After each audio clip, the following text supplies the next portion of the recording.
Le 19e siècle est un siècle qui a connu énormément de bouleversements. La France, quant à elle, a connu beaucoup de changements politiques. Le siècle commence avec le Consulat, qui débute en 1799, et se termine avec la Troisième République qui est proclamée le 4 septembre 1870.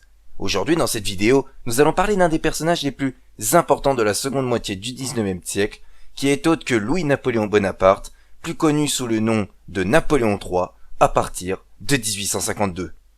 Donc, commençons. Il est né en 1808 et est le neveu de Napoléon Ier.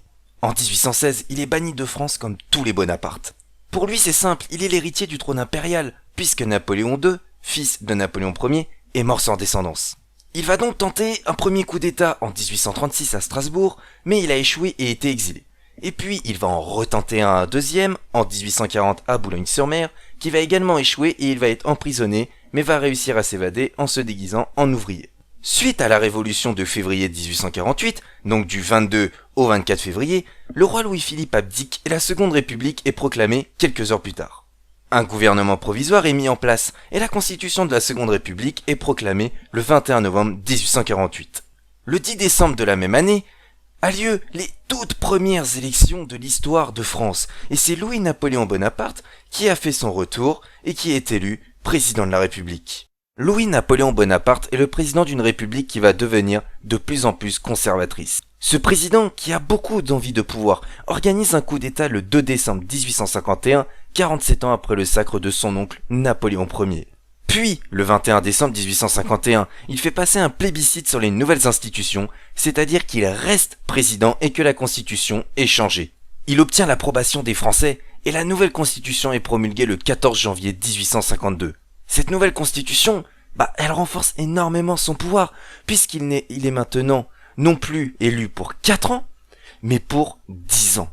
Les 21 et 22 novembre 1852, il fait passer un nouveau plébiscite, mais cette fois pour le retour de la dignité impériale, ce qui signifie donc la restauration de l'Empire. Il obtient l'approbation des Français, et là, le pourcentage de oui est quand même énorme, avec plus de 90%. Et il devient donc officiellement empereur des Français le 2 décembre 1852, 48 ans jour pour jour après son oncle, sous le nom de Napoléon III.